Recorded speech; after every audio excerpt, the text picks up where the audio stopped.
မလေးမနိုင်ဘူးကိုကြည့်ရလားထမယောဘုံလေးဆိုတော့အောင်တာပဲလိုက်ပါ ဒီစိတ်နဲ့တော့သွားသွင်းလိုက်လေ အော်ကိုစိတ်နဲ့ကိုသွန်းလာတော့မှန်တာပေါ့ကိုစိတ်နဲ့ကိုသွန်းလာတော့ဟုတ်တယ်ဒါပေမဲ့ကျမမနိုင်လို့ရှင်းကိုလိုက်ပြီးတော့ပူးသွန်းပေးပါလို့ပြောတာ ဒီခမေးဘုံကသုံးပေးပါလို့သူ့ကိုသူပြောလို့လား ထမယောဘုံကတော့သွန်းပေးပါလို့တော့မပြောဘူးပြည့်နေတော့ကိုယ့်ရင်ပစ္စည်းကိုမသွန်းလို့ဘလူကလာသွန်းမလဲ ကြီးရှူတော့ပြင်းလိုက်4000မရှုံးစိတ်မပိုင်4000မရှုံးတော့ဘူး ဟုတ်စိတ်ပါမှလောက်ပါမယ်အလုပ်တွေမဟုတ်ဘူးကိုကြီးရှင်းတဲ့ကျမနဲ့လည်းမရမဟုတ်လားမိသားစုမဟုတ်ဘူးလား ဟာနေအဖေကအမေကတတ်တတ်လေငါအမေကတတ်တတ်လေနေကလည်းညာနေတော့ခုပေါင်းနေလို့လားဒါဟိုနေအတူနေတာနေမြငါကွာဝါကြီးကြည့်ပါလားငါနှုံးမထိုက်ယူမှာ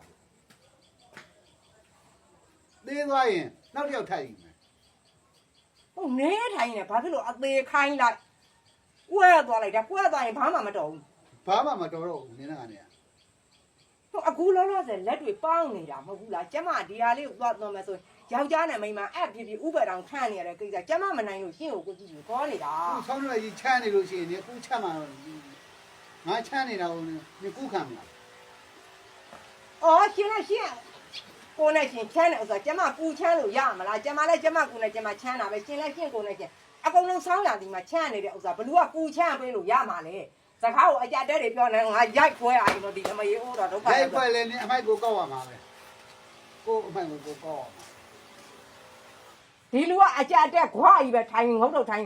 ငါကလော်ချရရင်တော့ဟုတ်ပဲချမ်းမြေကိုလွင့်ထွက်သွားတော့မယ်ငါဒေါသထိတ်မရတော့ဘူး